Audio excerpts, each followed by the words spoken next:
With the gorilla row, it's imperative to keep the hips down, staying in that good deadlift position. So literally visualize yourself getting set up for a deadlift. So I'm not just gonna, round my back.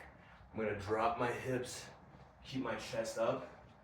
I'm also gonna drive my knees out. So I'm gonna create as much lower body tension as I can. Boom, as I start rowing. Important to keep that breath and 3 points of contact. So don't just sit back in the glutes.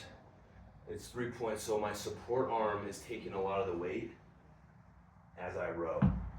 So get the position first. Don't worry about going super heavy. Just create tension. Really feel the engagement in that low to mid back, keeping you in that strong position. Remember, chest up, really strong lat engagement as you row.